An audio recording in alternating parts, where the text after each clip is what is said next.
Now when you buy a Craftsman V20 string trimmer or blower for just $99, you're going to select Bear Tool free. Lowe's knows savings. Lowe's knows home improvement.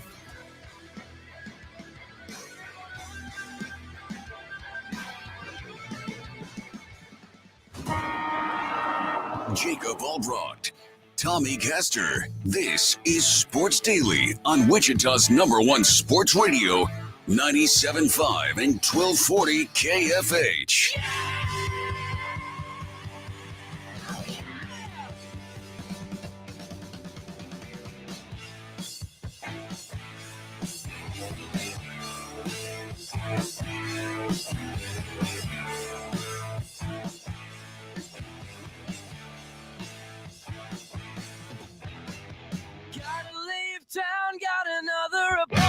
All right, welcome in, everybody, to a Thursday edition of Sports Daily. I'm Jake Albracht alongside Tommy Castor, Jad Chambers producing, making our way through another cloudy, rainy July day here in the south central portion of the state of Kansas. Glad to be here with you. A lot of fun coming up today. We'll talk with our pal Chelsea Messenger, find out the latest in the betting world. What is she like today? Anything outside of the baseball world Chelsea's looking at. We'll go with her a little bit later in this hour. Also, GoPowerCat.com's Ryan Gilbert filling in for Tim Fitzgerald today. That'll come top of next hour. A lot of interesting things happening in the Big 12 football world as we near media days next week. We are spoon-fed some content, which is always very handy this time of the year. Bobby Witt Jr., we've talked a lot about him. The nerds have put it together for me somewhere. And when I say nerds, I mean it endearingly. The people that, really deep dive into analytics of baseball. And it does back up some of what I've felt this year, that it's not as bad as the numbers may indicate. But we'll get into that a little bit later as the Royals continue to forge ahead to the trade deadline. All kinds of good stuff. 869-1240 is the IHOP hotline. It's wide open for you here today, as always, for you to chime in on the show. Tommy, how are you? I'm good. It's a Thursday. Looking forward to jumping right into it. I know we've got, quite a bit of content on the show today. Our Thursdays are typically jam-packed, and so I'm looking forward to getting into it. Yeah, we like Thursdays here on the show. Let's look at let's start with a little college football, because why not? We get some college football, a little meat on the bone here, as the Big 12 announces the media preseason football teams. Kansas and Kansas State very, very well represented. Kansas State tied for the most with 5 representatives. Kansas with 4. I don't think there are any surprises on the list by any means at all. I thought something that was interesting, Tommy, is you have 1 player from BYU, 2 players from Cincinnati as the only representatives from the new members of the Big 12, which will be, and I get that too, right? The media votes on this, and the Big 12 media largely doesn't know as much about these players. They haven't seen them play. So that makes some sense. But, bulletin board material, I think, for some of these teams. UCF, Houston don't have any representatives. But what really stands out to me, Tommy, was one thing, and I texted you this as soon as I saw this list yesterday. One thing stands out here to me, and it really did just sort of remind me of how much fun next year might be in college football for us around here. Jalen Daniels was named not only the first-team quarterback, but the offensive player of the year, which means he beat out, I think, who would have been the next most likely candidate for that, and Will Howard. Those two go. When was the last time, Tommy, that Kansas and Kansas State boasted what appears to be, and Dylan Gabriel, I think some people have in there, but by what we've seen, these are the 2 best quarterbacks in the league, and they both come from the schools that we cover. That's pretty awesome. And Jalen Daniels gets the nod. I get it. He was a Heisman candidate. I don't know what to make of it, except that it's going to add to what should be a fun little rivalry this year between these 2 teams. But that's what stood out to me above everything else, was that Jalen Daniels got the nod over Will Howard.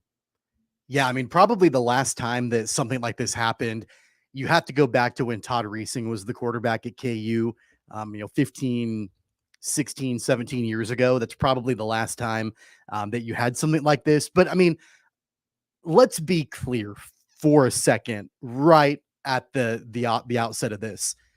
preseason awards don't matter, right? They just don't. Like it is what it is. We don't know until these teams and the players actually get out on the field, but it is fun to talk about. It's fun content.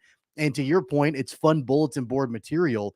Jalen Daniels put on one heck of a show last season when he was healthy for Kansas. And then we all know what happened when Jalen Daniels wasn't on the field for the Jayhawks. The Jayhawks were ranked in the top 25. They became bowl eligible. College game day came to town. He was electric. He was lighting the world on fire, became a household name nationwide. Then he went down with the injury. And then kind of around the same time was when Will Howard sort of started to take over for the Wildcats. Skylar Thompson couldn't stay, or I'm sorry, Adrian Martinez couldn't stay on the field for Kansas State. And Will Howard comes in, leads them to a Big 12 championship and then, ultimately going to the Sugar Bowl. So that's kind of a fun little dynamic. You look at these two guys coming back next season for their respective teams. I think you could have made a pretty strong argument for either one of them, honestly, to be the preseason player of the year. Yeah, it would have been those two, I think. And you mentioned Todd Reese. I think that's the last thing I could think of too, is Reesing, Josh Freeman, right? Like when those two were playing at the same time, that you had this dynamic. And I don't know who else was in the league at that time. I don't, if there was anybody else in the mix, but where both teams had, top tier, all conference type quarterbacks. I don't know who I would have voted here. It's tough because Will Howard had to come in and, didn't get it's almost like they, sort of alternated last year. I probably, man, it's tough. And it does matter. It matters for Kansas more than it matters for Kansas State that the rest of the league and the rest of the people that follow the league are giving them this tip of the cap. And they had 4 representatives here. For K-State, yeah, I don't know that it matters too much. But Kansas, it does. It's a point of relevancy that they have not had in a long, long time. So I do think something as silly and normally, whatever, cannon fodder as media preseason all Big 12 teams can go for Kansas. Yeah, getting 4 representatives in the conference's offensive player of the year, I do think that matters. And I think that's cool for them. For K-State and Will Howard, just, kind of put it up on the bulletin board a little bit, pay as much attention to it as you want, because I think you could have flipped a coin on this particular spot. And, very likely with Deuce Vaughn and, out of the league this year and Bijan Robinson, it was going to be whichever one of those guys took quarterback that's going to end up being the offensive player of the year preseason. But it is fun and it does amplify. You have 2 totally different quarterbacks. You have teams with, as high of expectations, relatively speaking, as we've seen from both of these teams. K-State's going to be, expected to be in the top 2 in the Big 12 this year, in a Big 12 that's going to be wildly unpredictable with 14 teams or whatever it is in it. And I think that's cool for Kansas. Nobody expects Kansas to finish at the bottom of the league anymore. That's out the window now. You don't get that. You don't get that benefit. Now everybody, I think Kansas's expectation, Tommy, needs to be top half of the league. I certainly think that we have to put some expectations on them now in fairness, and that's a good thing. And it does largely depend on Jalen Daniels. He'll have Devin Neal back, who is also an all Big 12 preseason running back in there, and offensive lineman and Mike Nowitzki. There's a lot of pressure on Kansas to live up to the expectation they sort of set last year when nobody expected anything out of them. And that's the biggest thing I think with this award that Jalen Daniels has received is that if you think back to last year, there were really no expectations. I think people thought that they would be improved last season. But man, I remember distinctly almost a year ago, right when sports betting was legalized in the state, my very first bet that I ever placed was the over on the win total for KU. The line was at 2.5. And I'm pound the over. Nobody had on the planet around here, I think, bet that too. Yeah, We nobody had expectations. Yeah, nobody had expectations that they were going to do what they did last year. And I think that allowed Jalen Daniels, and not just Daniels, but the entire team, to play fairly freely. They knew that they were improved, and they knew that nobody really, at least nationally at the time, at the beginning of the season, really believed that they were going to do a whole lot. And then all of a sudden they start to build that momentum. They're playing with house money. They're playing loose and free. And then all of a sudden Jalen Daniels got injured. The expectations, I think, were there a little bit more. They were ranked and all of that. It's going to be really interesting this season to see how this program responds to now having heightened expectations. And I don't think that anybody necessarily is, saying, well, this is going to be the year that Kansas wins the league. But I think that now that the bar has been set on where this program should be at least at a minimum, year in and year out, and that's making a bowl. That's competing in conference matchups. It's beating conference opponents. It's getting looks potentially in the top 25. That's where this program should live at a base. And everything else from there, I think, is heightened. So that's going to be really interesting for me to see how the quarterback, Jalen Daniels, now can be able to perform with some expectations on his shoulders. For sure. The whole team. I mean, Lance Leipold, Kotelnicki, like all of them have a totally different dynamic coming into this season. And that is going to be, one of the things that we watch as closely as anything early on is that momentum. Because the reality is if they play like they did last year, but just play marginally better on defense, they've got a chance to be really good this year. And by really good, I mean top half of the Big 12, which I think it's going to take being good this year in that league to be that. And they're well represented, pretty much as well as anybody. Kansas State has 5. I think Texas is the other team with 5. And then Kansas is right there with 4. So, and that's out of a 14-team league, by the way. Yeah. That's great. That's what you want. And that's, I don't know why we would expect anything less. It also tells me this, Tom, is by the end of it last year, people did believe. It was no more like they're surprising or sneaking up on a bit. People believed it. And it's that reminder of Jalen Daniels is a Heisman guy. Like he's that kind of dual threat playmaker. But then back to my original point of why I think this is the most interesting thing that could have happened is because I think Will Howard is too, right? Like Will Howard is totally going to be in the Heisman picture. If he picks up where he left off last year, he's going to be right there in the mix. And imagine saying that 2 years ago. I mean, just a reminder of how wild his insane development last year from where we saw early in his career is. It's awesome. He has everything NFL teams want, by the way. He just has to deliver again this year. He has Phillip Brooks back, who was named to the all-conference preseason team as a kick returner, punt returner, but I think that Brooks is going to be a big part of the passing game. And here's the other interesting one for K-State is there's no surprise. Cooper Beebe, who's been a 2-time All-Big 12 player, is put in there, as is Ben Sinnott. Both of those guys you knew were going to find a way to get in there. And then Kobe Savage, no surprise, is the other one for 4. And then the 5th is the interesting one, Treshaun Ward. Remember, the transfer that's coming in from Florida State was named the preseason newcomer of the year. So clearly the expectation is for him to step into some Deuce Vaughn type role. I don't think that's going to happen. I think they're going to split it and spread the ball around a little too much for that to happen. But I mean, good. We'll ask this question to Ryan Gilbert later because I'm very, very curious to know what the expectation for Ward is. But to be named the newcomer of the year is pretty interesting. I guess I just haven't seen that sort of role for him in Manhattan, but maybe it's there. And if somebody can pick up the slack, obviously for Deuce Vaughn, it would go a long way.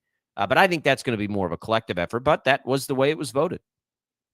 Yeah, and I think that ultimately the Wildcats, when you lose somebody as dynamic as Deuce Vaughn to the league, there's obviously that question about who's going to step into that role or get the carries or whatever.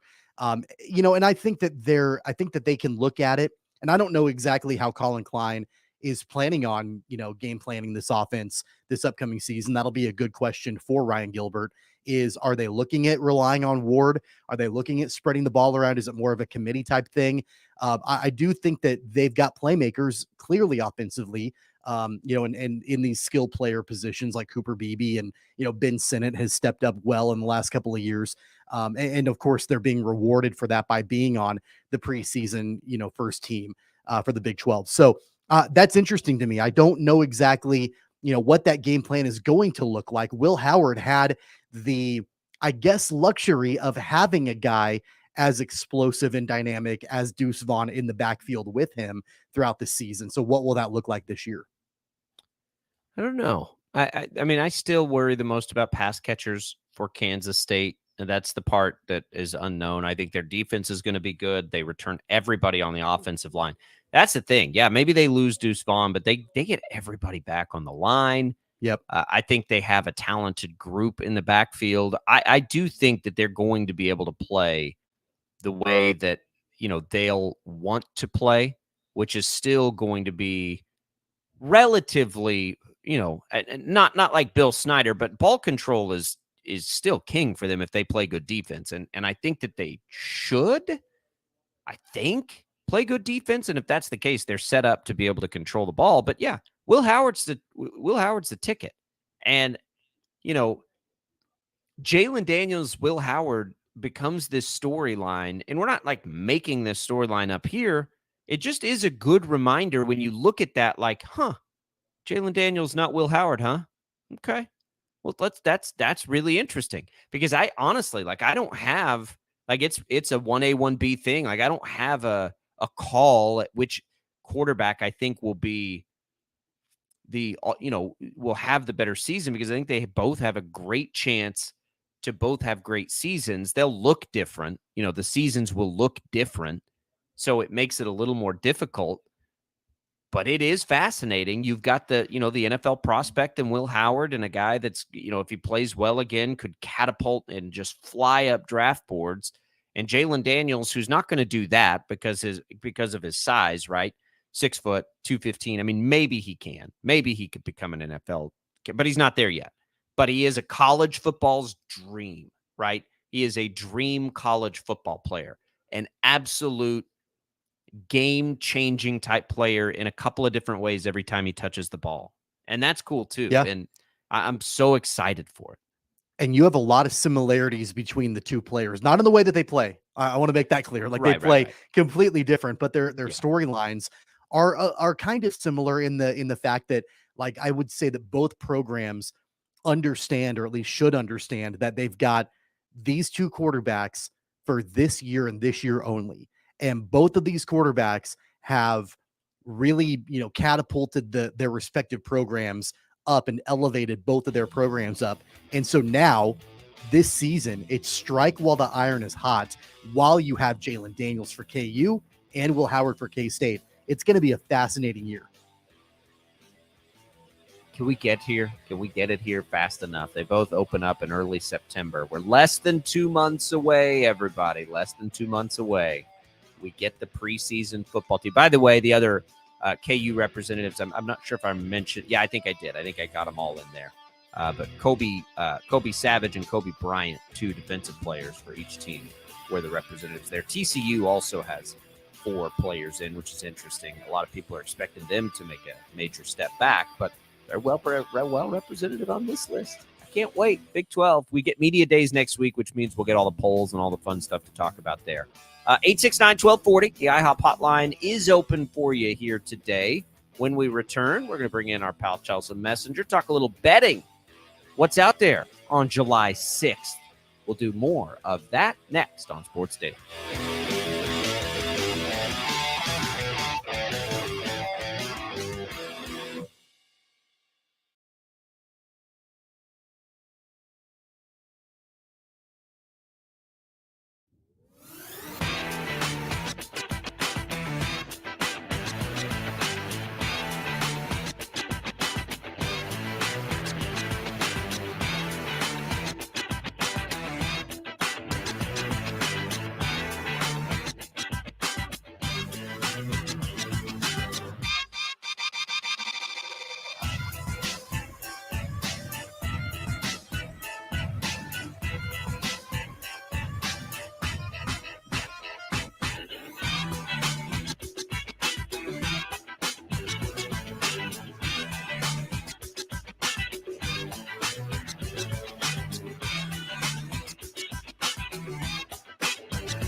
Insider calls are presented by BetMGM. Go check out all of the latest lines today on the BetMGM app.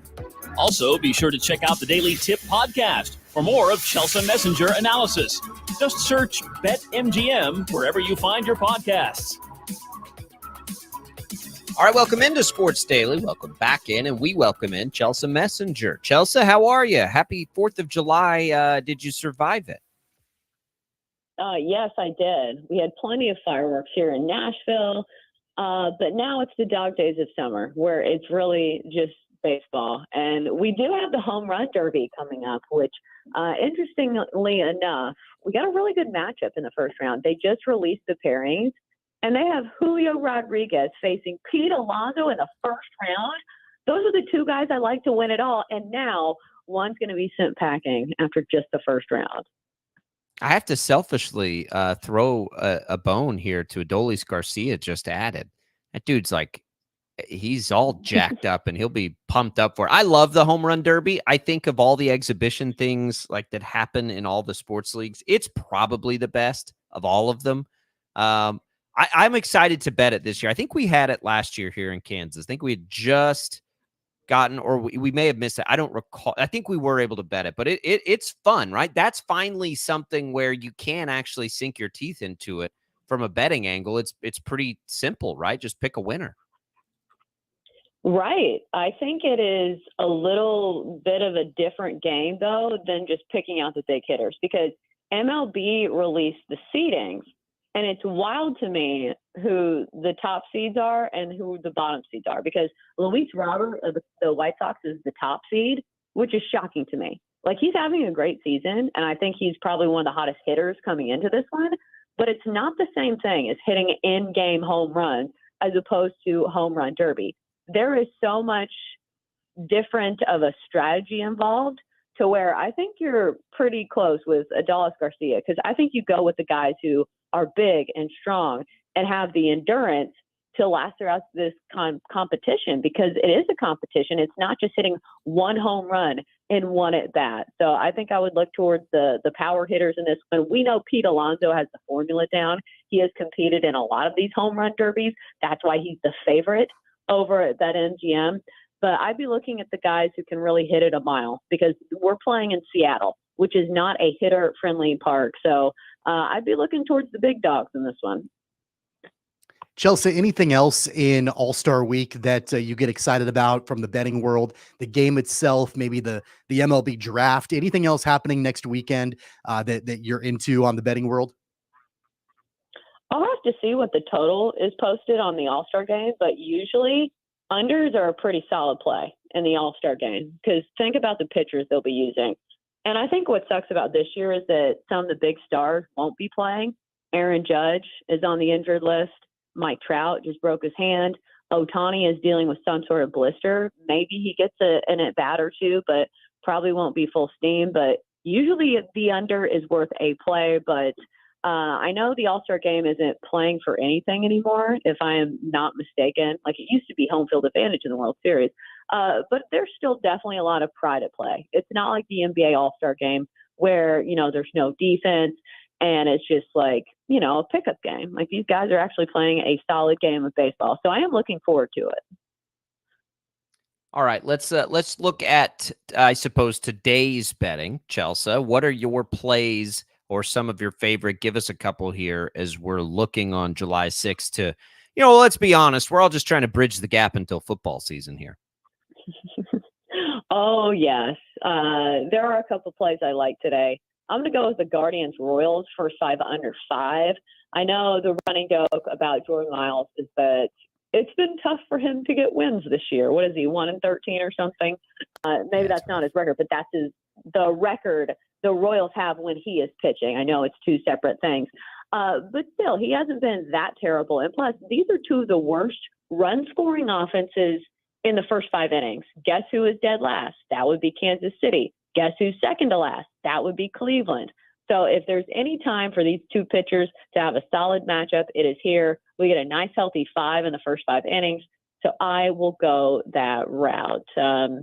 There's probably some other plays on the board. Do you want more? Do you want me to keep talking about baseball? Well, or is it too early to talk about football? Because we do have some futures bets that we could look at. Before we move to football, though, I got to ask you, just because the timing of it has lined up perfectly, your arch nemesis, Lance Lynn, is on the bump for the White Sox today. Are you staying away? Are you doing anything with him? How does that work for you today? Well, I'm not backing him. That's the thing about Lance Lynn. I have this running joke on Twitter how Lance Lynn is my arch nemesis, because it feels like he either strikes out 16 and has a quality start, or he gives up like 8 earned runs in 4 innings of work. Today he gets the Blue Jays, pretty solid hitting lineup. I think we get the bad Lance Lynn here, but who knows? Like I said, I have been foiled by him before. I'll be on the Blue Jays here, though, at a solid price, -125 on the road. I like that. Also, the White Sox come in with one of the worst bullpens in all of baseball. Blue Jays rank in the top 10. So even if Lance Lynn is all right, like, he has a 6.47 ERA on the year. It's not like he is putting up nasty numbers anyways. So I'm going to take the Blue Jays today in a repeat of a game that was supposed to happen last night. All right, Chelsea, you said football and my ears perked up. We looking at futures? We already down that road? Like, when you say futures, here's what I want to ask you about futures. The Chiefs are the favorite to win the Super Bowl, but the Eagles have better odds to reach the Super Bowl. I know that's because the AFC is this grind, but that's always been an interesting thing as I've looked at these to me early on, that the Eagles have a better chance to make the Super Bowl, but the Chiefs have a better chance to actually win the Super Bowl. Right, because like you say, it's the AFC that's the absolute gauntlet to come out of. I think for the Eagles, the best play for me is looking at the Eagles to win the NFC East. And I think you get a -110 on that because we haven't had a repeat winner in the NFC East in a long time. Like, that is the running trend, is that it's always somebody different. But this year feels different. Doesn't it feel like the Eagles are the most complete team in that division? We know the Cowboys usually have a pretty solid roster, but I'm still sticking with the Eagles here. We had a trader from BetMGM come on our show today, and he said something interesting about futures in the middle of the summer.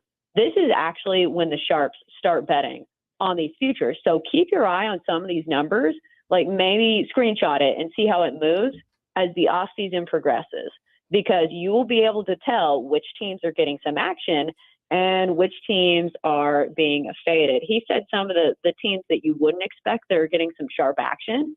Chicago Bears. Apparently, there's some people, some sharps that they respect in the betting market that are pretty high on Justin Fields and the Bears to have a much better season. There's a week 1 matchup, Chelsea, that I know that as we get closer to the start of the regular season, at least here on this show, we're going to spend a lot of time talking about, and that's the Chiefs and the Lions. And I know that obviously that line, once it's set, will move, and we'll have more details on that as we get closer to the season. But there is a narrative right now, and I've heard it over the last couple of weeks, of Lions players talking about how they're ready to shock the world. Of course, they were much improved last year, and they're taking on the defending Super Bowl champions in week 1. I know, again, we're far out from a week 1 matchup like that, but have you paid attention to that at all? And do you think that there's anything right away that we can look at with that matchup? The Lions are really interesting in the betting market because they are so heavily backed. And I think some of it is because sports betting is legal in Michigan. And I don't know what it is about Lions fans, but maybe I think because it's been such a long time coming for them to actually be decent. But didn't we hear all of this same spiel last year? And I get it. I think they're going to be a fine team. But I do think at some point the hype is outweighing what they actually have on the field. And no team has been hit harder by the gambling suspensions than the Lions. They've had several players who were suspended because they've been gambling illegally, I should say, or against the rules of the NFL. So it's not a team that I think I am as high on as the rest of the market. I think they're a trendy underdog pick this year, but still, I'm not sure if they have the pieces just yet to hang with the Chiefs in the first game of the season. You mentioned the Jets. You mentioned teams' odds changing in these preseasons. So the Jets right now, plus 1,800 to win the Super Bowl, plus 1,000 to win the AFC. That's almost certainly, you take that now, right? Because Hard Knocks will play and everybody will start to like them more. Is it that kind of thing you're talking about? And just like little training camp storylines that if you have a team that you feel like might be an underdog now, take them now? Yeah, maybe, even though I think these numbers move more because of the sharp action as opposed to heavy public action. Like if it's heavy enough, the public action will move it. But you're right. Some people will fall into the trap of Hard Knocks. I've done it before, where you think a team is better than they actually are. It wasn't at the Lions where you wanted to run through a wall when you saw Dan Campbell talking to his team. And then, you'd see him at the end of games and you're like, oh my God, like hype can only get you so far because he's making the wrong decisions down the pipe. But when it comes to the Jets, I think the play I like the best is Aaron Rodgers, his passing yardage. You can do these season-long bets for passing yardage. You can do, running backs, receivers, or whatever. But it's a pretty low number. Like it's under 4,000 yards. And I feel like last year on the Packers, Aaron Rodgers did not have a host of receiving weapons. And plus, aren't the Jets going to try to use their new toy? I feel like Aaron Rodgers is going to go over this because it's a low number. And also, that's something else to note when you talk about NFL futures. Season-long passing yardages and rushing totals for any player who you think gets hurt or misses a few games. Unders can be very profitable for some of these guys just because, chances are they're probably going to miss a couple games. So take a long, hard look at some of those plays over at BetMGM. How about any of the futures with the awards, the player awards, like MVP? Of course, Patrick Mahomes is the odds-on favorite right now at plus 700, from what I can tell. I know we've talked about it before. DeMar Hamlin is the odds-on favorite for comeback player of the year. Are there any other awards that you're looking at right now? Yeah, looking at MVP, I think that's an interesting market. Number one, I'm not going to talk anybody off of Patrick Mahomes. Like, do we think he's going to get worse? I don't think so. I think he's still in an offense where he's going to put up monster numbers, because it's not just who the best player is, or like who the best player is on the best team. You have to have these gaudy stats that jump off the page. You know, the touchdown to interception ratio has to be there. So I think that's why I'm out on Jalen Hurts. I'm not sure if his numbers are going to be as good as they need to be to win this award. I think somebody else that kind of piques my attention is Trevor Lawrence and Aaron Rodgers. I think both of those guys can have pretty solid seasons. They're both 14-1, because a lot of this is the price that you get them at. I think 14-1 is a steal for Aaron Rodgers, somebody who has won this award multiple times, playing on a new team. He seems a lot happier, and plus playing with a solid core of young receivers. Also, Trevor Lawrence, I think he's capable of putting up some big numbers with the host of talent that he has at receiver. We know that everybody was kind of making fun of the Jags a couple of years ago for spending a lot of money on guys like Christian Kirk and all of these receivers. But now they have a good head coach. Trevor Lawrence is coming into his own. So at 14-1, I think those are the two guys that maybe are.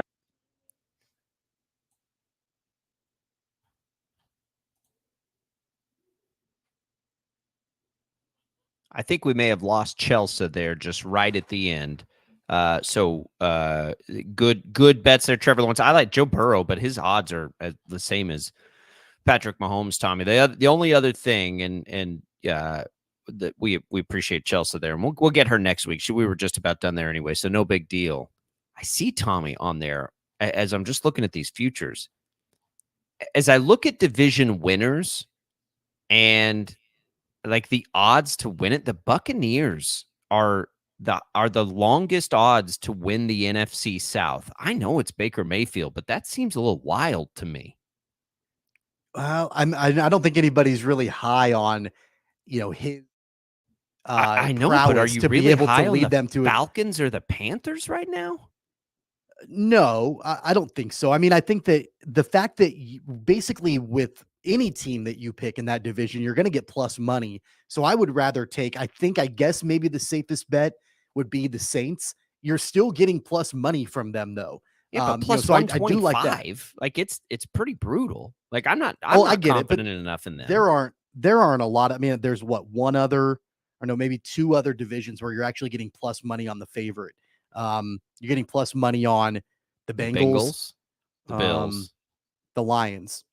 And so I guess it's half and half. Yeah. I'm not putting the Saints likelihood in the same place I'm putting the Bengals likelihood.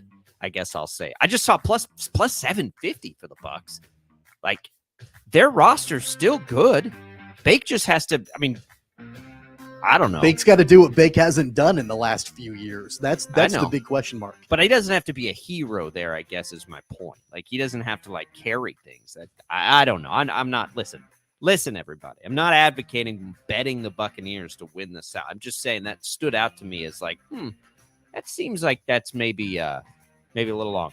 We do appreciate the host of the Daily Tip and Odyssey Sports Betting Insider, Chelsea Messenger, joining us on the program here. Insider Calls presented by BetMGM. Go check out all the latest lines today on the BetMGM app. Tommy and I will be back. We'll tell you about some cool stuff coming up this week. We'll have a little giveaway for you as well as we make our way through. We've got K-State Talk with Go Power Cats' Ryan Gilbert filling in for Fitz. Top of the next hour. We want to get into Bobby Witt Jr. just a little bit more and why it just isn't as bad as you might think it is. We'll talk about it all as we make our way through Sports Daily.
I think I want to hear this. Sports Daily is on KFH.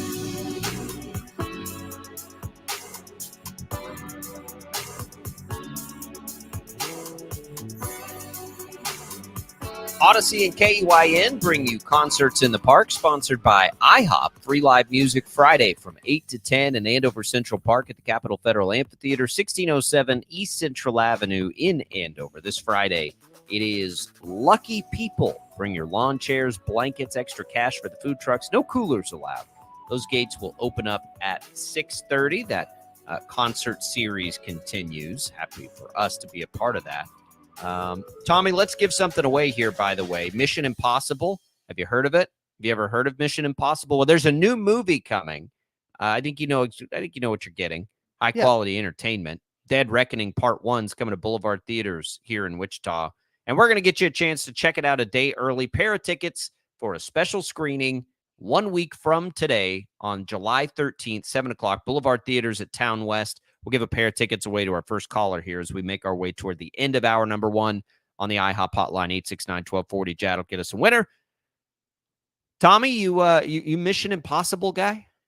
Yeah, and I was trying to think about it earlier. I don't know, maybe you know, how many Mission Impossible movies have there been? There've been a lot of them, I feel like. Maybe like and I know 86. I feel like I've seen some of them, but I couldn't tell you exactly which ones. Nope. And in what order they go in.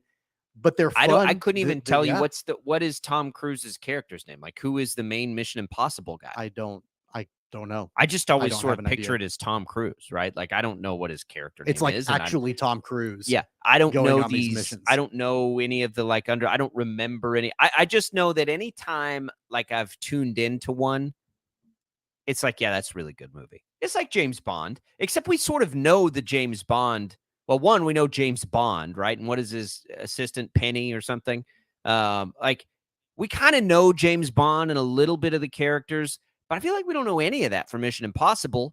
And they're really good. That's not a knock on Mission Impossible. Yeah. You just you step right in and you're entertained most of the time, or all of the time, I think.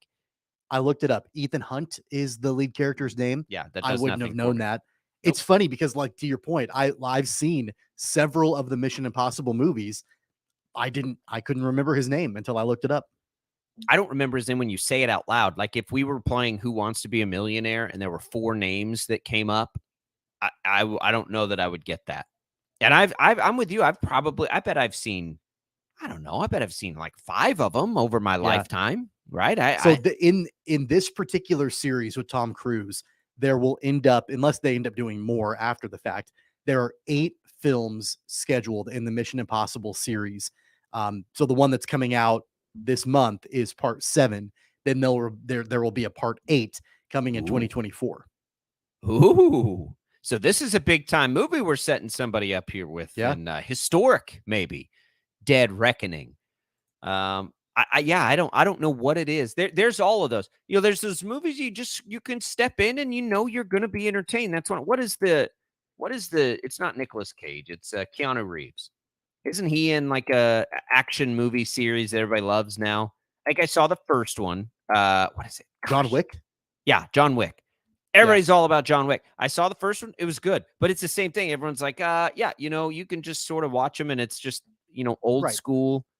Don't have to think a whole lot about it. Kind of like when you watch the Taken series with Liam Neeson. Like, I think I've seen all of them, but I couldn't tell you what order they go in. If it's on TV, I'll probably watch it. I'll tell you about Taken, though. When that first one came out, that really was like that was one of like the great first time you watch it, like never sit still, holy crap kind of movies that I can remember. Like that thing was intense from start to finish, like just high intensity. I don't know if I think I saw maybe one of the other one. How many did they make? I at least 3. There might have been more. 4. Yeah, I don't know how many. Something like that. And then you've got, if we want to talk about film series, like action, thriller film series, Fast and Furious, they've got like 47 movies in that series. And there's another one, I think, coming out. I mean, that franchise is massive. Again, one that you can step right into and you'll be in pretty good shape. Congratulations to Scott for the win on the Mission Impossible tickets. That's next Thursday for the sneak peek. All these, and I keep telling myself, like, oh yeah, I'm gonna see that, and then I keep not seeing things. Like I've got it. Like the new Avatar movie. Like, I still haven't seen that, and now it's you saw the Super Mario movie. You saw that one. You darn right I did. It was great. And I called it that Peaches song that Jack Black sings at Bowser. It's like old school Tenacious D. It's like charting. It's which is so funny to me. My kid's favorite song, and it's just like it's old school Jack Black. It was like the most nostalgic, great thing ever. I'm so glad that movie did that well because the timing was great and it was fun. Did you see it? I haven't yet. It's on my list. Yeah, it's good. It's worth it. It's worth, if you ever played Mario Brothers, it's worth it. It's very nostalgic. 869-1240. We'll come back. GoPowerCat.com's Ryan Gilbert joins us. We'll talk a little bit about these preseason football awards. He's a hoops guy, so we'll get the latest on Jerome Tang's bunch. They missed on Joe Toussaint. How did that happen? A little controversy there, too, by the way. We'll be right back with that on Sports Daily.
Jacob Albracht, Tommy Castor. This is Sports Daily on Wichita's #1 sports radio, 97.5 and 1240 KFH.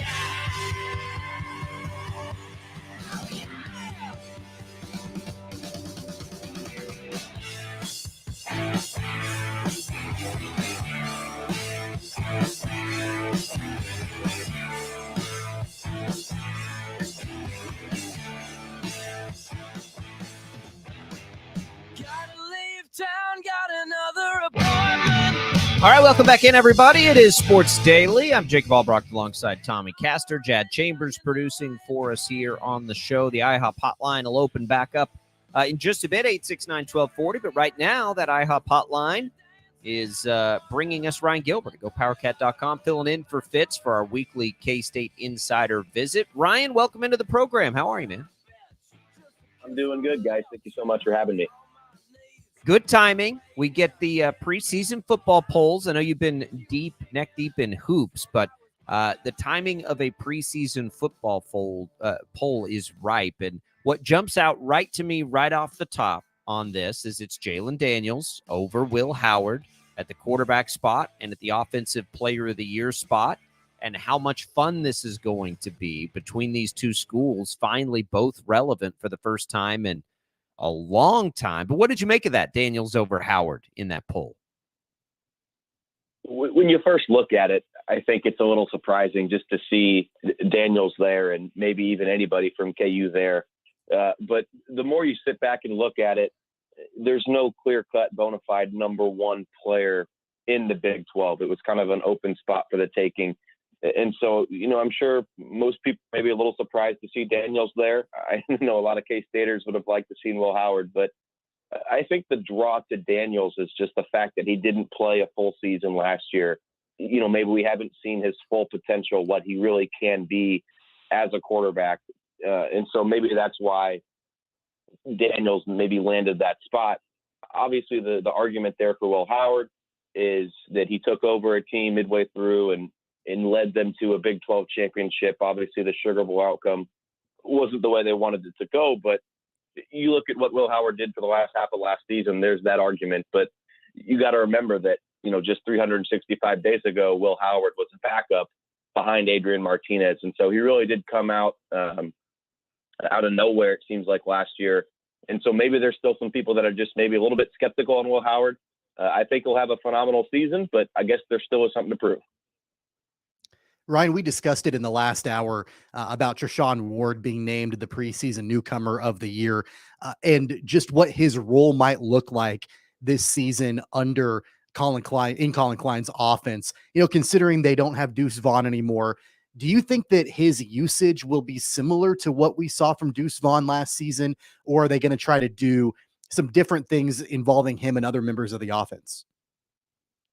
It should be similar, and nobody's going to be a replacement, fully of what Deuce Vaughn was able to do. But I think by and large, he'll do a lot of those same things.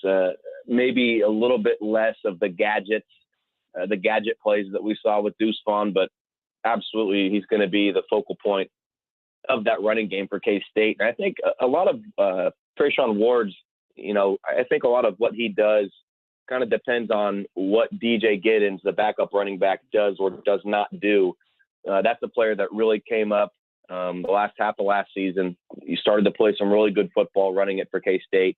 And so, DJ Giddens isn't going to be the first running back on the depth chart or anything like that. But if he continues to build off of what he did last season, it might be, closer to like a 60-40 split between Ward and Giddens. So, Giddens is going to be a nice complementary piece for Ward, but at the end of the day, it's still going to be Ward who's going to get a bulk of that usage. So I think he'll be similarly used to Deuce Vaughn. Of course, they're not the same exact type of player, but Chris Kleiman's going to have some work to do, as well as Colin Klein not having Deuce Vaughn, on the offense. Yeah, it is pretty fascinating, and I wonder as we look at this. You got the entire line back led by Cooper Beebe, who, a positive surprise for K-State fans, is back. If Treshaun Ward does have that sort of expectation, I don't know what it means. How good can the offense be? Because what we don't know is about the wide receiver group. Phillip Brooks probably steps up in his role there, but how good is the pass catching group for Will Howard, and how important will that be to them being the offense that they're going to need to be to try to win the Big 12 again?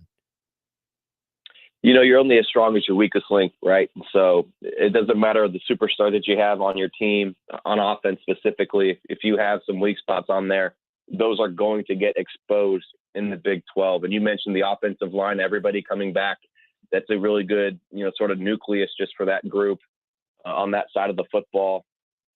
The pass catchers I think are really going to be the X factor. Will Howard showed that he can be a Big 12 quarterback. Treshaun Ward, by all accounts, I think is going to get the job done. The offensive line is coming back again. The pass catchers are really going to be the X factor for this team.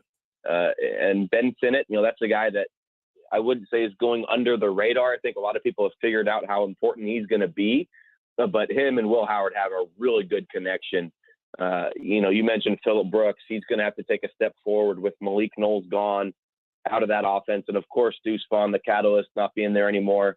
There's going to be a lot of passes to be, caught by new members of the offense. It seems like RJ Garcia had, a big catch in the Big 12 championship game against TCU. He proved that he can be a guy that can make an impact for this offense. And then, maybe a guy like Jaden Jackson can step up, who transferred from Ole Miss, didn't have the season that maybe he wanted last year. Maybe a fresh beginning in 2023 could be big for him. Ryan, All how right, about Ryan, defensively? Sorry about that. How about defensively, Ryan? So Kobe Savage, obviously named to the defensive first team. Who else can we look at as far as like stepping up and filling those roles that, we saw from last season on the defense? With Felix and Adike Uzama being gone, there's certainly going to be somebody that's going to have to step up. Obviously, I would say Khalid Duke, has a chance to be that guy if he can just stay healthy. Kobe Savage, there's playmakers on both sides of the football, and with K-State, you look at offense, defense, special teams. It's a really balanced team from top to bottom, and so there's going to be a lot of guys that have the opportunity to step up. Khalid Duke would probably be, up near the top of my list. Is K-State's defense going to be good enough? I mean, I think quite simply for them to win another Big 12 title. Yeah, I think this team, to win another Big 12 title, just has to kind of take care of business, not shoot itself in the foot. I think a year ago from now, we're talking about, hey, Adrian Martinez has to step up and be, playing to his full potential. You got to keep Deuce Vaughn healthy. This has to happen, that has to happen. I think now for this K-State team, it's just kind of, hey, play football, avoid obviously key injuries on, both sides of the ball, but just don't shoot yourself in the foot, like I mentioned. And I think K-State's going to do just fine if that does happen. The expectation is higher for K-State, but now that K-State won the Big 12 championship game last year, you go from sort of being the hunter to the hunted, if that makes sense. And so the bar's been raised in Manhattan. Ryan, we talked about this with Fitz a few weeks ago, but I'd love to get your perspective on it. With Colin Klein returning to Kansas State after having, some offers, and whether it was Notre Dame or Alabama, whatever that looked like, him returning to Kansas State, what do you think is on his shoulders entering this season? I mean, he seems like a guy that, will end up being a head coach in Division I college football, maybe at K-State down the road. But what do you think as far as like what his expectations are for this coming season as far as his own personal growth as a coach? I think this season, I guess last season, you can't use last season as like the high point in your coaching career, just as an offensive coordinator. Right? I think last season kind of wants to be that stepping stone for them to move forward and continue to grow something, in Manhattan with that program. And so you look at what Colin Klein's done on the recruiting trail. I know he's not the sole reason that Avery Johnson committed to Kansas State, but he's absolutely played a key part in that. And so just building off of what happened last year, proving to people that you can win without having a guy like Deuce Vaughn on your team, and maybe getting a little bit more creative in that offense. So I think Colin Klein's maybe not feeling as much pressure just because of how good the team was last year. But at the same time, like I mentioned, with that success, maybe there is some added pressure. But, Colin Klein's got a great relationship with Chris Kleiman. I think it speaks volumes to the fact that just he stayed in Manhattan when he had offers to go elsewhere, and probably could have made some more money at, Notre Dame or whoever. So, there is pressure, but at the same time, I think that Colin Klein's getting very comfortable in this position with the Wildcats. Ryan Gilbert joining us, GoPowerCat.com, our K-State Insider segment here. Tim Fitzgerald out, Ryan steps in. Ryan's neck deep in hoops, even this time of year. So, Ryan, let's talk a little hoops. Joe Toussaint goes to Tech. A little controversy, right, too? But everybody thought he was coming to K-State. Tang sent this tweet. I'm not as into this as some of the younger folks, but he sent a tweet that made everybody think Toussaint was coming, and then Toussaint doesn't come. What in the world happened with Toussaint there? Well, some people believe that tweet, the cat signal, was for Wagyu, also another West Virginia transfer, but he's off the board to Alabama. But K-State goes 0 for 2 on both of those West Virginia guys. But with Toussaint, you mentioned it. He was supposed to commit on the 4th of July. All indications were that K-State was the front runner and was going to land him. And then, from my understanding, Texas Tech just kept upping the NIL offer to a point that Toussaint just simply couldn't say no. And Jerome Tang, K-State, I think the Wildcats are capable of being competitive in that NIL world, but that's not what Jerome Tang is looking for in a player. He doesn't want to get into a bidding war with other teams just to land a transfer portal guy.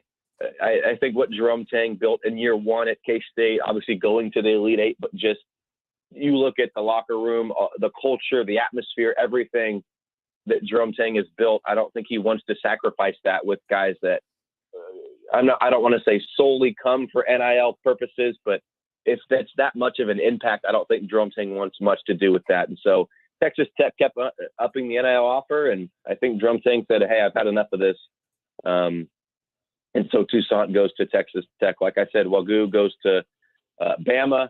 I think there were probably 5 days ago, there were indications that K-State was going to land both of these guys, and they go over. But maybe it's not about the guys that you do land; it's the guys that you miss out on and maybe don't land. I'm not trying to throw shade at either of those guys, but who knows? Maybe they wouldn't have been the best fits at Kansas State culture-wise, and that's maybe why Jerome Tang decided to pass on them. Tyler Perry, they landed. Arthur Kaluma, they landed over Kentucky. What are the current roster needs right now? Where do you see Jerome Tang needing to go as we get further and further into the offseason? Well, this was probably a couple weeks ago now, but Jerome Tang mentioned how he wants to add a veteran guard and then just the next available transfer portal prospect. And those words still remain true to this day, as K-State still has 2 open spots. And so that's what Tang, in his own words, has said that he wants. I think K-State's got some real good depth down low in the paint. Taj Manning and Jarrell Colbert coming off of redshirt seasons. I think they're going to be ready to go here in 2023. Naquan Tomlin has a lot of experience under his belt. David Gasson, those 2 players maybe aren't as physical, as strong near the basket, but they're certainly capable of playing the 4 or the 3, whatever is sort of needed. And so the guards really, I don't want to say it's a weak position because they have some talent there, but you've got R.J. Jones, Day-Day Ames, and Caleb Rich, 3, undersized players, generally speaking. And so you kind of want to add some more experience at the top of that position group so that there's not so much pressure on those 3 freshmen coming in to make an immediate impact in year one. I think their futures at K-State are very bright, but it sounds like Jerome Tang doesn't want to throw them into the fire if he doesn't have to. And so we'll see what happens. There are still 2 open scholarship spots left, like you mentioned. At this point, though, it's tough to imagine K-State getting a guy that's going to be a significant contributor to the roster, right? You're probably looking at a guy at best who's going to give you 10 minutes a game. Personally, I believe they're just going to take a flyer on somebody that is super athletic or can really shoot the ball, but still has some weaknesses in his game that maybe K-State wants to redshirt for a year. If it pans out, great. If not, there's not going to be any hard feelings there. So 2 open scholarship spots left. We'll see what happens. The whole West Virginia incident was something that kind of came out of left field with the Bob Huggins situation. Maybe something like that will happen where there is going to be a handful of guys that enter the portal unexpectedly. But if not, I think that the playmakers for next season's roster are set. All right, Ryan. Final question from me here. In the spirit of the preseason football all Big 12 team coming out, if you had to pick right now a Big 12, and this is probably a difficult question to just spring on you, but it just like in general terms, if we were picking a Big 12 standing right now, like if we were ranking the teams, where do you think K-State sits with what everybody else has done this offseason with the massive transfer hauls of Kansas and West Virginia? Like, where would you put K-State coming off of last year? Middle of the pack, top end still, competitive for a Big 12 title? What do you think? I would say competitive for a Big 12 title. I think it's K-State and Texas right now would be my two front runners in the league. Oklahoma, I don't know if it's the Oklahoma team of past years, but still going to be a really talented group there. I expect Texas Tech to make some noise. TCU is obviously losing a lot from last year, but certainly going to be a team that has that winning DNA inside of them already. And so I think K-State, the safe bet would probably be for this team to be, flirting with a Big 12 championship bid at least. I think that's kind of the expectation that's been set now for this program coming off of that Big 12 championship win last year over TCU. And so, things could go south with injuries and stuff, but I think this team's got a pretty high floor coming up next season in the Big 12. Do you think it's fair for anybody, though, with what Kansas has done to like expect them to be better than Kansas right out of the gate? KU's interesting. That's really one of the games I'm looking forward to. It's the second to last game of the year, and that's really going to be a rivalry. It's going to kind of get rejuvenated, so to speak, because it's really just been a hoops only rivalry for the last 10 years or so. So I'm excited for that. I think KU, I'm happy to see it if Daniels can stay healthy, like we talked about in the beginning of the segment here.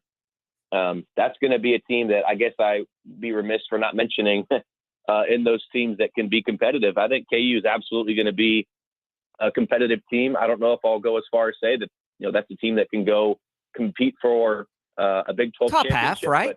Top half. Don't you think absolutely. Top half needs to be their expectation? Yeah, you stole the words right out of my mouth. I was going to say top half. I think that's reasonable too. It's not, you're not asking for a miracle, coming off of such a strong start last year where they were undefeated, seemingly halfway through the season. If you can do that again and then build on that, not make some of the mistakes, continue to adjust in the Big 12, that's, KU football is on the rise. It really is. And it's exciting for kind of that KU K-State rivalry. Now, when I first brought that up, just to be fair, so people understand, I meant basketball. So in basketball, if you had to pick it for K-State, that's when I said Kansas and transfers. No, I'm not expecting Kansas or West Virginia to compete for a football title, but I do expect them to compete for a basketball title. Has Kansas State done enough where that should be the expectation? A Big 12 championship in basketball, or is KU too far out ahead of everybody at this point to say that for any team? Okay, I got you. Sorry, back to basketball. Right now where Kansas State sits, I think it's still a KU conference to lose, if that makes sense. It's KU's conference to lose. Oh yeah. K-State just has not added that firepower from the portal. They don't have a Keontae Johnson or Marquise Noel. K-State's certainly going to be competitive. I think that the NCAA tournament is completely within their reach. I'd be shocked if they don't get at least like an 8-9 matchup or something in March Madness next season. But with basketball, yeah, I mean, KU, it's going to be tough to dethrone them with what that team added in the portal. And then of course, Bill Self, just, pretty much the best coach that we have in college basketball right now. It's going to be real tough to win the Big 12 with KU still there right now. All right. Well, they're making headway. We'll see if they can add anybody to the class. Ryan, anything at gopowercat.com you want to drop here for people to go check out here today? Well, we've got Big 12 Media Days coming up next week. I'm actually in charge of the company car right now. Fitz gave me the keys for this entire week, and I'll be driving that down there. So hopefully I don't wreck it or anything. But as long as we get there safely, we'll have a lot of content coming your way from Arlington with Big 12 Media Days. We're looking forward to it. You can find it at gopowercat.com. All of Ryan's work there. The whole gang will get you covered on the Cats next week. It's a fun time of the year, just a little appetizer as we get closer and closer to football season. Ryan, thanks for stepping in for us here today. Yep. Thank you, guys. I hope I was half as good as Fitz has ever been on the show. Oh, don't. That's a very low bar you're trying to reach there. So no worries. No worries. All right. There goes Ryan Gilbert. You can check out the work, gopowercat.com. Always a bunch of great stuff there. Big 12 Media Days. Looking forward to that next week. Let's take a quick break here on Sports Day. We'll come back. We'll open up that IHOP hotline, 869-1240. Let's talk a little Bobby Witt Jr. I've got the nerds on my side. I'll tell you why next.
All right, Tommy. So the Royals are an interesting topic the rest of the way. We don't really – it's all about the trade deadline, right? Like that's what we're paying attention to. We're watching that. And Bobby Witt Jr.'s name has come up, and it's fascinating to me that there's a consideration to trade him, but there is a contingent that would like to do that. And we're going to get into that. Before we do it, let's go to the IHOP hotline, which is open, 869-1240, because Dave's got a question on the Big 12 football, basketball that we've been talking about. So we'll hit this first. Dave, what's up? Welcome to Sports Daily. Hi. Just two quick questions. I was under the impression that Jalen Daniels had this year and next if he wanted it due to the COVID year. And also, since the calendar flips to 24, are Texas and OU eligible for the basketball conference championship?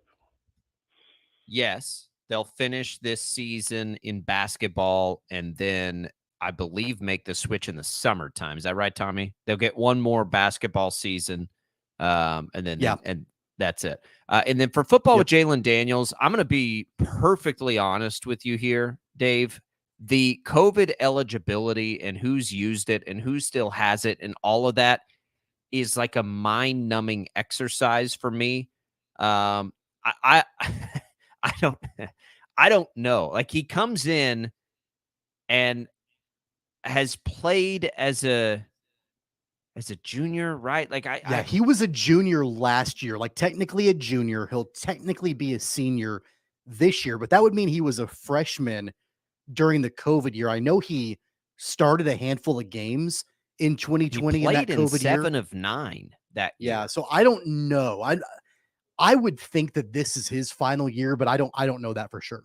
He may have another one. Like if there was some catastrophe, he may have another one if he wants to take it. But if things go well, I don't know that he would. So again, like in perfect honesty, the COVID year thing has always confused me because I don't know who all is eligible for it. I think he still would have one. There's probably just like most people think this is it. So that's where that comes in. But yeah, you'll get Texas and Oklahoma in basketball as well. It's going to be the most fun basketball season I think we've ever had. I mean, with those having that many teams, all of them should be pretty good. It's going to be an absolute blast. All right. Thanks for calling the IHOP hotline, Dave. That is still open, by the way, 869-1240. And this time of the year, too, by the way, just so you know, there's not all the time where we'll just like bounce around like that on the IHOP hotline, where if you have a question about something we're not talking about, we'll jump to it. But on July 6th, this time of year, we'll absolutely do that. So if you got a question you want to hit us with it, that's fine. Let's talk Bobby Witt Jr., as we have done a lot lately, Tommy.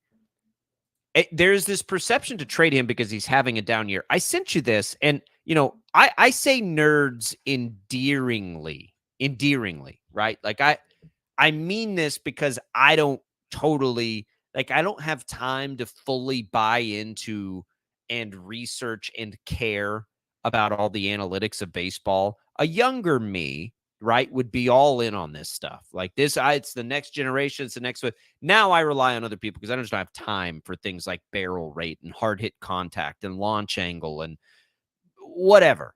But I sent Tommy this, and it has to do with fantasy baseball. We both play fantasy baseball. I have Bobby Witt Jr. By the way, all disclosure, I chose to keep Bobby Witt Jr. over Freddie Freeman, which I've kicked myself about all year long. However, I did that because we can keep these players forever. And I a lot of the time I look at it and I'm like, God, he's stealing a ton of bases, which, nerd alert, matters in fantasy baseball. In reality, he may be the fastest player in baseball, by the way. But some of the analytics, anyway, to my point, like, yes, the batting average, but his expected batting average, Tommy, based on the way he's hitting the ball, should be about 30 points higher than it is. So 254 average, but the analytics expected based on the way he's barreling it up and everything, it's more like he's a 280 type hitter, which is where he ultimately is going to need to get, I think, to reach his full potential.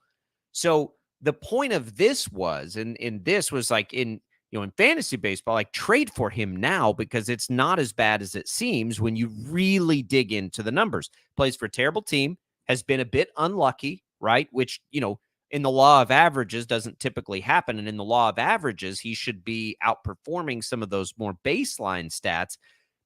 To me, I just watch him play, and my eyes tell me, like, this guy doesn't look like he's struggling as much as everybody makes it out to be that he's struggling. Yes, he swings and misses too much. We know that. But other than that, like, I think he's developing just fine. I think he's one of the great athletes in the game. To me, he looks like he's made progress at the plate big time. I think the power is still somewhat untapped. And it goes back to the original conversation on Bobby Witt Jr. I think they'd be absolutely insane to trade him right now because we still have not seen peak Bobby Witt Jr. And if you don't keep him, which would still be the goal, and I know they're struggling, but this guy's got the potential to be that kind of player. Like, the goal should always be to keep him. You only even consider it if somebody blows you away with some stupid trade offer that you just can't refuse, right? Like, that to me becomes the only circumstance where you trade a player like this with the arrow pointed up, despite what people might say. I think it's still very certainly pointed up. It'd just be crazy to me. I just don't get that line of thought. Let's be honest, though. How much of a better stat line would Bobby Witt Jr. have if he had some protection in that lineup? Totally. If he was on a better team. So you look at his stat line right now, and I think you could probably add some percentage points on his average, his OBP, his slugging, all of that. I think you could probably account for, at least a fairly significant bump up in everything if he had some help in the lineup. So I think that when teams are looking at if they want to have the discussion of trading for Bobby Witt Jr., I don't think you can take his stat line at face value, and that's where you get the trade offer when you're putting it together. I think teams have to look at how much better will Bobby Witt Jr. be in our lineup, in our system, if we can bring him over. So as those discussions are heating up potentially by the trade deadline, I'm not sure that contenders that might be interested in Bobby Witt Jr. will look at what he's done for the Royals, and that will dictate what they're offering in return. I think they look at the potential of having a guy the caliber Bobby Witt Jr. in their lineup with some higher quality players around him. And that's where I think the value comes in. So I wouldn't be surprised if we see, and again, I don't know if the Royals are going to trade him. More than likely, they probably aren't right now. But if they do, it wouldn't surprise me to see the return be probably better than what we might expect, because teams are, I would think, better be. I think that's probably what it will be, because I think teams will look at what Bobby Witt Jr. can do for them in their lineup versus what he's doing currently for the Royals. But my problem with that remains is that the likelihood of a team doing that at this point in the season makes almost no sense, right? Like, that's the kind of move you make in the offseason, not when you're trying to contend for a playoff spot. Like, betting on a player to reach something he isn't currently in the middle of the season, if you're a contender, does not make any sense for me. I think he is. And he is being bogged down by the team around him to an extent, right? Like, he's not a 300 hitter, and I don't think he's a 300 hitter regardless of what team he's on. But I do think that rather than what's he batting right now? But he might be a 280 240, right? He might and be that's good 270, 280 in another lineup. And that's going to be, a big upgrade potentially for a contender that could use somebody like him. I don't know if it's a big enough upgrade. And this brings it to, because if you're the Royals and you're willing to do this, and again, I don't think they should be anyway, but if they were, you would have to be so blown away that it almost certainly cost a team somebody that's helping them at the big league level now, or it's not going to be worth it if you're the Royals, right? Like, if any part of that trade doesn't include somebody currently helping a team and is good and projects to fit into your future, it doesn't make any sense. The timing of this is everything, right? It really is. If you're the Royals and you're willing to do that, which Piccolo says he's willing to listen to anything, which is the right thing to say. It's all about timing. Does Bobby Witt Jr. fit into when you think you're going to be good again? Because if the answer to that might even be maybe yes, then you just don't trade that kind of player right now unless it's at absolute maximum peak value. Think about what the Nationals did with Juan Soto, right? They got so bad, but they were blown away by a trade offer because they knew they weren't going to be able to keep him long term. The Royals are not in a position right now in Bobby Witt Jr.'s career to make any sort of guess whether they'll be able to keep him long term. Like, they don't know, right? What if all of a sudden, a couple of guys, get it together and they are just slightly better than they were last year. So let's just call it like 75 wins good within the next 2 years. Not likely, but possible. You'd feel a whole lot better if you had Bobby Witt Jr. as a part of that than you would if you would have traded him, because I don't know what you're getting back that doesn't include somebody that's already big league ready, at least to some degree. And again, a team trading that away that's a contender right now doesn't make a lot of sense. If the Royals even consider this, it seems to me that it would make far more sense and you'd reach far more value to do it in the offseason, number one. Or let Bobby Witt Jr. continue to develop, look like one of the best players in baseball, which I think he's going to be still, and do it when he reaches that point, not when he's still on the way up, because no team in their right mind that's contending right now is making that sort of trade in the middle of a pennant run. Like, I can't think of an example of a team that it would make any sense to do this right now for the Royals to reach their maximum value. Sure. I think that you have to look at the landscape of shortstops in Major League Baseball and who's on what contending team. There's a lot of teams that they're set. They don't need a shortstop. Look at the Blue Jays. Bo Bichette is there. I don't know if you can consider. He can play Padres are below 500, but I I get it. But if you're looking at, his preferred position is shortstop, right? I looked down this list. Baltimore has Gunnar Henderson. They don't need anybody at that position. As I'm scrolling down the list of Rangers have starting and shortstop, Josh Young there. Exactly. Yeah. Maybe the one team I can look at that, I don't know if they would trade for him or not, but maybe the Diamondbacks. Nick Ahmed is their starting shortstop, and I think that would be a clear upgrade, clearly. Bobby Witt Jr. going and starting at shortstop. But a lot of these contenders have a starting shortstop already, and maybe even both a starting shortstop and third base. So that's going to play a role in it also, is what do these contenders need?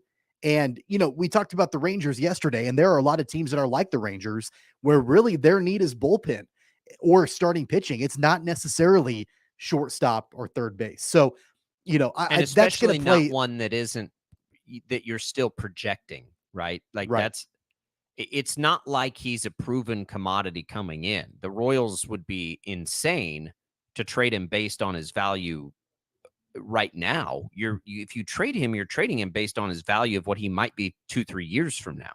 And I just think it makes no sense to me to do that before he reaches that value, especially midseason when there's just like zero chance you're going to get the appropriate value for him if you even thought about it right now. There's not a trade partner. It would be impossible to think about doing that. And if you're going to trade Bobby Witt Jr., and I know people may think this is crazy, but you better get a return like the Nationals got for Juan Soto. Like, if you're trading Bobby Witt Jr., that's the benchmark. And a team's not going to do that for him now. They do it for Juan Soto because he's a proven commodity at this point for a few years. Nobody's doing that for Bobby Witt Jr. And if they're not willing to give up that kind of package, and you're the Royals with 4.5 years of control, you don't trade Bobby Witt Jr. You just don't. It doesn't make any sense. No matter what you do, whether you keep Bobby Witt Jr. or you get 5 prospects back for him, neither of those is going to catapult you into the postseason in the next 2 years, right? They're both long-term plays. So why would you rush that decision? And quite frankly, here's the other part of it. I'm not sure that this is the group in charge of those things for the Royals that I would want putting together that trade anyway. If I'm a Royals fan, I definitely don't have that confidence in the player evaluating skills of the current regime. I don't want them trading Bobby Witt Jr. anyway, because I wouldn't be confident in who I identified as the players coming back. Like, I don't think that I think you and I are in agreement that we're not talking about getting to the postseason in 2 years. I mean, if they trade Bobby Witt Jr. or they don't trade Bobby Witt Jr., right. they're not making the postseason in 2 years. The question is, what do things look like in 4 years or 5 Right. years? And I'm not sure I have a definitive enough answer in my mind that if you trade Bobby Witt Jr. now or this offseason or, in short order, relatively speaking, are we talking about if they're able to get a haul of prospects back for him, that the groundwork is laid for them to try to be back in the postseason in 4 years? Or if you keep Bobby Witt Jr., are you then pushing that out to 6 or 7 potentially? I mean, I don't know well enough the way that the prospect system works, the farm system works, to be able to understand what kind of haul Bobby Witt Jr. can get in return and what that would mean as far as a timeline of potentially getting the Royals back to the postseason. It is, but that's the perfect point. So if you don't know what that timeline is, Bobby Witt Jr. will have enough control on his deal to make that decision in 2 years. Because don't you think in 2 years you're going to have a better idea if they're going to compete in 4 years? Sure. Yeah. So and he's likely, at least in my opinion, going to be a much better player at that point with plenty of control at that point. I just don't know. And I don't even know who you could ask this question. I mean, maybe a former big league executive. Like, are you really gaining more trade value with 4 years of control or whatever it is? Let's say it's 4 years of remaining control over 2. If that player continues to get better over those 2 years, I think the answer to that is no. Well, and can I tell you what my biggest fear is right now with the Royals franchise overall? And I think it plays into this Bobby Witt Jr. conversation a little bit. Is I don't want there to be a conversation where the expectation is, all right, the Royals are going to be competing in 4 years. And then we get 4 years down the line. And then the conversation is, well, it's going to be another 2 years. And then you get 2 years down the line. Well, it's going to be another 2 years. Like, that's my biggest fear. Like, eventually you've actually got to get on the right track and stay on the right track and see some sustained growth. And that's ultimately my largest fear. And so it's kind of like, I love Bobby Witt Jr. I love the player he is. I love what he brings to the table day in and day out. But if you don't know that if by keeping him that you're going to be any closer to the postseason in a couple of years, I get wanting to keep maximum value on the table for him. But eventually you got to start moving some things in place to be able to have some sustained growth. And if that means trading Bobby Witt Jr. and there's a good enough return for him, I'd be okay with that. I just, to me, it's impossible to see that return being worth it. That's why I'm not okay with it, because I just don't think I don't think it's possible right now to do it. And there's when everything's on the line and you don't have to make that decision because we don't know 2 versus 4 years, don't rush the decision. It makes no difference. It makes more sense to, let him continue to develop, because again, back to the original point here, the numbers inside the numbers indicate that he is improving in all the places he needs to improve this year over last year. He's been unlucky and he plays for a really crappy team. That's it. But as far as him as an individual, we're seeing what we want to see out of him. And oh, by the way, in a stolen base era, he may be the fastest player in baseball. Like, legitimately, top line speed, maybe the fastest player in baseball. Hang on to him. Maximize that value, whether it's as a Royal for the rest of his career, which is still my preferred outcome, or at that point, you've got, a Juan Soto situation where everybody wants him. Do it in the offseason where everybody, by the way, becomes a player on the market. That's another way to increase that value when everybody's interested versus half the teams are interested. It's interesting. Bobby Witt Jr., he's the reason to watch the Royals right now. We'll see if they can get any more trade candidates. We'll come back. More Sports Daily right after this.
$6-9-1240. Time to get busy. This is Sports Daily on KFH.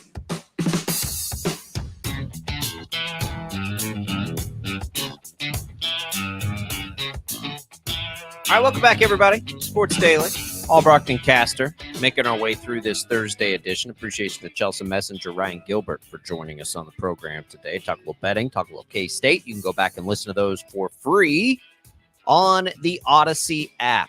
How excited are you for that home run derby? We talked about that a little bit with Chelsea, Tommy. I'm pretty excited about it. I think it's going to be a good home run derby. Kind of an unpopular opinion. I've never really been a big fan of the home run derby. Really? It's fine, I guess. I just don't get all jacked up for it. And I never really do in any kind of skills competition. You know, I don't really watch the slam dunk contest. I don't really watch the 3-point shoot. Like, I just don't really, for whatever reason, I'd rather watch the game. I will be locked in to the All-Star game itself. Really? I just don't really get jacked up for the home run derby. Yeah, I do. I think that the Derby's great. I think they've done such a good job with it. And I think it's hard for me to say I think it's better than the All-Star game. And you want to hear an unpopular opinion. I am less likely to watch the All-Star game without the home field on the line, which I didn't like that was the case, by the way, but did make me watch it more. I didn't like it, but the Derby has just become an experience. It's fun. It's fun to watch those guys have fun that way. It is such a great way to celebrate, maybe some players people haven't got a real good grasp of. Like, think about the players in here, right? Luis Robert Jr., Adley Rutschman, 2 young players for teams probably people aren't watching. Great way to highlight those players, just like Julio Rodriguez last year. We mentioned Rodriguez, Alonso, Mookie Betts, kind of the old man there. Vlad Jr., you got to have there. Adolis Garcia, Randy Arozarena, same thing. Like, great players that maybe people don't really watch all the time. Great personalities.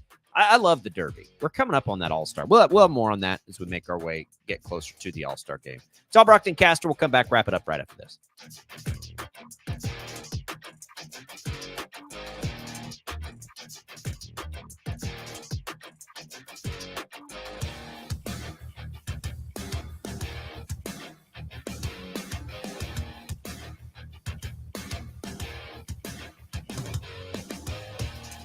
Ask Sherwin-Williams during the Sweet Summer Sale, June 30th.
All right, everybody, that's it. Again, our appreciation to our guest, Chelsea Messenger, Ryan Gilbert. You can check those interviews out for free on the Odyssey app. Coming up today after us, it's the Jim Rome Show, Bob and Jeff from 2 to 4. Maggie and Perloff to Zach Gelb from 4 to 5. And then the Royals take on the airwaves at 6 o'clock. We'll see if Bobby Witt Jr. can stay hot. The Royals can get some trade candidates out of the rest of the roster. But that's coming up for you. Coverage begins at 6. For Chad Chambers producing and Tommy Castor on the other side. Tommy, have a nice day, huh? Yeah, sounds good. We'll see you back here on Friday. Sounds good. I'm Jacob Albracht. See you there.